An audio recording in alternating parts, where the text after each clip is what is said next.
નમસ્કાર મિત્રો, આજે તારીખ 14 ડિસેમ્બર 2023ને ગુરુવારના ઇમ્પોર્ટન્ટ કરંટ અફેર્સમાં તમારું સ્વાગત છે. દરરોજની જેમ સૌપ્રથમ ઓનલાઈનર જોઈશું અને ત્યારબાદ જે ઇમ્પોર્ટન્ટ કરંટ અફેર્સ છે તેને આપણે ડિટેલમાં જોઈશું.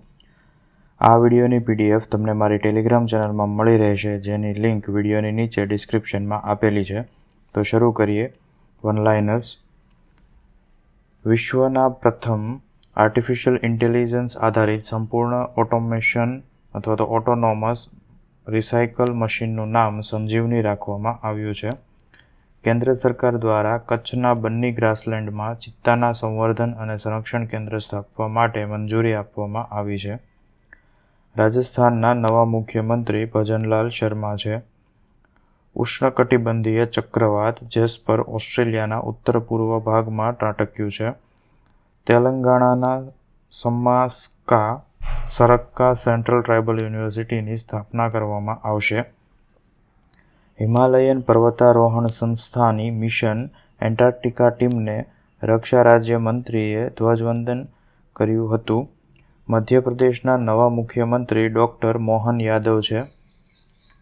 છત્તીસગઢના નવા મુખ્યમંત્રી વિષ્ણુદેવ સાંઈ બન્યા છે. ભારતે એશિયન ડેવલપમેન્ટ બેંક સાથે ઉત્તરાખંડ પાવર સિસ્ટમ ડેવલપમેન્ટ માટે $200 મિલિયન લોન પર હસ્તાક્ષર કર્યા છે.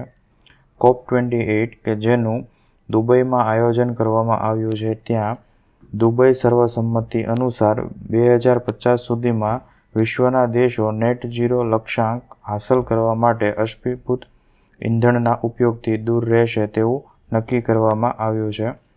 કાઠમંડુ, નેપાળમાં આયોજિત ડિજિટલ પબ્લિક ઇન્ફ્રાસ્ટ્રક્ચર પર આધારિત સેમિનારમાં ભારત-નેપાળ ડિજિટલ બ્રિજ પર ભાર મૂકવામાં આવ્યો હતો. આ સાથે આજના વનલાઇનર્સ પૂર્ણ થયા. હવે જે ઇમ્પોર્ટન્ટ કરંટ અફેર્સ છે તેને આપણે ડિટેલમાં જોઈશું. તો પહેલું છે digital public infrastructure seminar. Kathmandu ખાતે તેનું આયોજન કરવામાં આવ્યું હતું.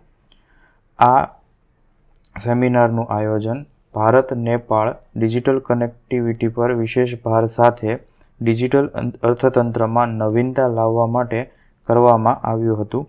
આ સેમિનારનું આયોજન UNDP નેપાળ અને નેપાળ રાષ્ટ્ર બેંકના સહયોગથી ઇન્સ્ટિટ્યૂટ ફોર ઇન્ટિગ્રેટેડ ડેવલપમેન્ટ સ્ટડીઝના સહયોગથી કરવામાં આવ્યું હતું, જેમાં ભારતની શ્રેષ્ઠ પ્રથાઓ, ડિજિટલ પબ્લિક ઇન્ફ્રાસ્ટ્રક્ચર સાથેના અન્ય વૈશ્વિક અને પ્રાદેશિક અનુભવોમાંથી દોરેલા સેમિનારમાં નેપાળના 200થી વધુ સરકારી અધિકારીઓ, ઉદ્યોગો, સ્ટાર્ટઅપ્સ, એજ્યુકેશન સંસ્થાઓ અને અન્ય હિતધારકોને DPIના ઉપયોગના કેસોની વિગતવાર ઝાંખી પૂરી પાડવામાં આવી હતી.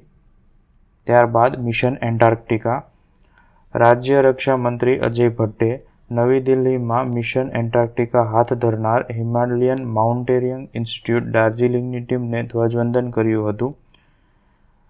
મિશન એન્ટાર્કટિકા 2021માં શરૂ કરવામાં આવ્યું હતું અને તેના અભિયાનના ગ્રુપ કેપ્ટન જય કિશનની આગેવાની હેઠળ 3 ટ્રેકર્સની ટીમ દ્વારા હાથ ધરવામાં આવ્યું હતું. આ ટીમે 16,500 ફૂટની ઊંચાઈએ સિક્કિમ હિમાલયમાં માઉન્ટ રેનોક સહિત સમગ્ર દેશમાં 7500 ચોરસ ફૂટનો અને 75 કિલોગ્રામ વજન ધરાવતો રાષ્ટ્રધ્વજ ફરકાવ્યો હતો, જેને એશિયા બુક ઓફ રેકોર્ડ્સ અને ઇન્ડિયા બુક ઓફ રેકોર્ડ્સમાં પર્વતની ટોચ પર લહેરાવવામાં આવેલા સૌથી મોટા ભારતીય રાષ્ટ્રધ્વજ તરીકે નોંધ લેવામાં પણ આવી હતી. આ ઉપરાંત આ અભિયાન દરમિયાન માઉન્ટ વિન્સન શિખર ઉપર ત્રિરંગ પણ પ્રદર્શિત કર્યું હતું, કે જે દક્ષિણ ધ્રુવનું સૌથી ઊંચું શિખર છે. આ પ્રસંગે રક્ષા રાજ્ય મંત્રીએ યુવાનોમાં સાહસ અને દેશભક્તિની ભાવનાને પ્રોત્સાહિત કરવાના હેતુથી તેને આઉટ ઓફ ધ બોક્સ પહેલ ગણાવી હતી. ત્યારબાદ ભારત સરકાર અને ADB એટલે કે એશિયન ડેવલપમેન્ટ બેંક વચ્ચે થયેલી લોનના કરાર વિશે જોઈએ. તો ભારત સરકાર અને એશિયન ડેવલપમેન્ટ બેંકે ઉત્તરાખંડ રાજ્યમાં વીજ પુરવઠાની ગુણવત્તા, કાર્યક્ષમતા અને વિશ્વસનીયતા સુધારવા માટે $200 મિલિયન લોન કરાર પર હસ્તાક્ષર કર્યા છે. આ પ્રોજેક્ટ માટે એશિયન ડેવલપમેન્ટ બેંકના ભંડોળ દ્વારા પાવર સિસ્ટમ ઇન્ફ્રાસ્ટ્રક્ચરને મજબૂત કરવામાં આવશે, તેમજ ઉત્તરાખંડ અને તેના રહેવાસીઓને 24/7 પાવર પ્રદાન કરવાના લક્ષ્યને પ્રાપ્ત કરવામાં પણ મદદ કરશે.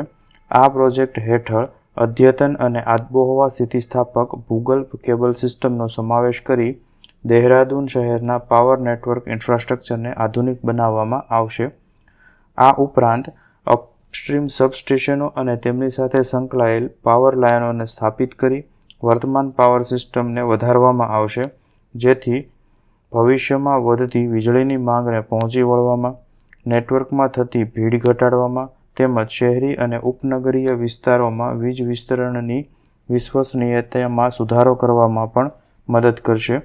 આ પ્રોજેક્ટ ગ્રામીણ પર્વતીય જિલ્લાઓમાં મહિલાઓના સ્વ-સહાય જૂથોને સશક્ત બનાવશે તેમજ તેમની આજીવિકા વધારવા માટે પુનઃપ્રાપ્ય ઉર્જા સ્ત્રોતો અને ઉર્જા કાર્યક્ષમ સાધનોની એક્સેસ પ્રદાન કરશે. ત્યારબાદ ગુજરાતમાં ચિત્તા સંવર્ધન અને સંરક્ષણ કેન્દ્ર. કેન્દ્ર સરકારે બન્ની ગ્રાસલેન્ડ વિસ્તારમાં ચિત્તા સંવર્ધન અને સંરક્ષણ કેન્દ્ર સ્થાપવાની મંજૂરી આપી છે. ગુજરાત સરકાર દ્વારા કચ્છ જિલ્લાના બન્ની ઘાસના મેદાનોમાં ચિત્તા સંવર્ધન અને સંરક્ષણ માટેનો project national compensatory afforestation fund management authority એટલે કે નેશનલ કેમ્પાને હેઠળ પર્યાવરણ, વન અને જળવાયુ પરિવર્તન મંત્રાલયને મોકલવામાં આવ્યો હતો. આ આખો project national tiger conservation authority એટલે કે NTCA દ્વારા મોનિટર કરવામાં આવશે. બન્ની ગ્રાસલેન્ડ એ ગુજરાતમાં કચ્છ જિલ્લાની ઉત્તર સરહદે આવેલું છે, જે 2500 ચોરસ કિલોમીટરથી વધુ વિસ્તાર સાથે ભારતીય ઉપખંડનું સૌથી મોટા ઘાસના મેદાનોમાંનું એક મેદાન છે, જેમાં 22 વંશીય જૂથોનું ઘર પણ છે, જેમાંથી મોટા ભાગના પશુપાલકો છે.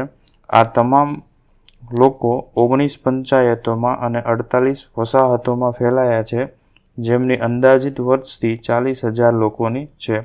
આ ઉપરાંત અહીં જોવા મળતા પ્રાણીઓ અને વનસ્પતિઓમાં 37 ઘાસની પ્રજાતિઓ, 275 પક્ષીની પ્રજાતિ ઉપરાંત ભેંસ, ઘેટાં, બકરા, ઘોડા અને ઊંટ જેવા પાળેલા પ્રાણીઓ તેમજ વન્ય પ્રાણીઓ પણ જોવા મળે છે.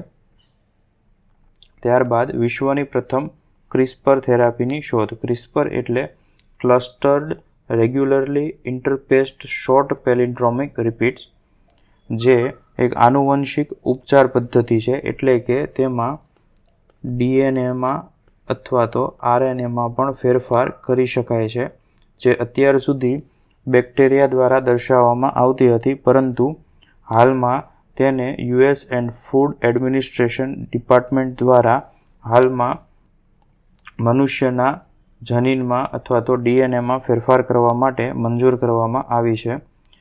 આ ક્રિસ્પર થેરાપી એમના માટે ઉપલબ્ધ છે કે જેમને જન્મજાત એમોરોસિસ છે, કે જે એક દુર્લભ વારસાગત બીમારીની સ્થિતિ છે, જેમાં અંધત્વ તરફ આ બીમારી દોરી જાય છે. ઉપરાંત જેમને બ્લડ કેન્સર છે, જેમ કે એક્યુટ લિમ્ફોબ્લાસ્ટિક લ્યુકેમિયા અને diffuse large B cell lymphoma, તેમના માટે chimeric antigen receptor T cell therapy પણ મંજૂર કરવામાં આવી છે.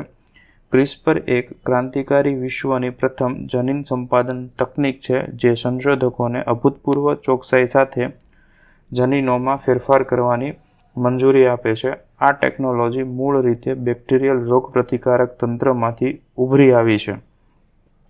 આ પ્રગતિશીલ ટેકનોલોજી ખામીયુક્ત જનીનોને ઠીક કરી અથવા સંશોધિત કરી આનુવંશિક વિકૃતિઓની સારવાર માટેનો નવો રસ્તો બતાવવામાં આવ્યો છે. ત્યારબાદ વેસ્ટ સોર્ટિંગ સોલ્યુશન સંજીવની.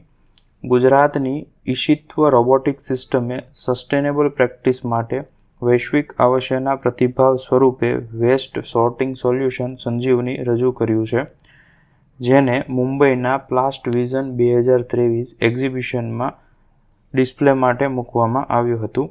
આ નવા પ્રોજેક્ટ દ્વારા વેસ્ટ મેનેજમેન્ટ અને તેને રિસાયકલિંગમાં ગ્રાઉન્ડ બ્રેકિંગ એડવાન્સમેન્ટનું પ્રતિનિધિત્વ કર્યું હતું, જે ઉદ્યોગના ધોરણોને ફરીથી નિર્ધારિત કરવા તેમજ ભારતના મેક ઇન ઇન્ડિયા પહેલમાં નોંધપાત્ર યોગદાન આપશે.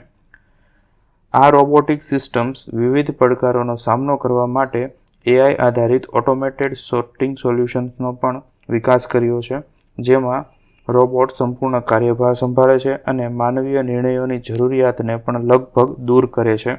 આ ઉપરાંત તે સીમલેસ અને સ્વતંત્ર સોર્ટિંગ કામગીરીની પણ ખાતરી કરે છે. તેનો મુખ્ય ફાયદો મટીરિયલ રિકવરીમાં ચોકસાઈ અને વિશ્વસનીયતાને સુનિશ્ચિત કરી સતત વર્ગીકરણ ગુણવત્તાના ઉચ્ચ ધોરણને જાળવી રાખવાનો છે. આ સાથે આજના કરંટ અફેર્સ પૂર્ણ થયા. જો વિડીયો ગમ્યો હોય તો લાઇક કરજો. અન્યને ઉપયોગી થાય તેવું જણાય તો વિડીયો તેમની સાથે શેર કરજો. વિડીયો અંગેના પ્રતિભાવો વિડીયોની નીચે કોમેન્ટ દ્વારા જણાવી શકો છો અને દરરોજ આવી કરંટ અફેર્સને લગતી વિડીયો અપડેટ્સ મેળવવા માટે ચેનલને સબસ્ક્રાઇબ કરજો. Thank you.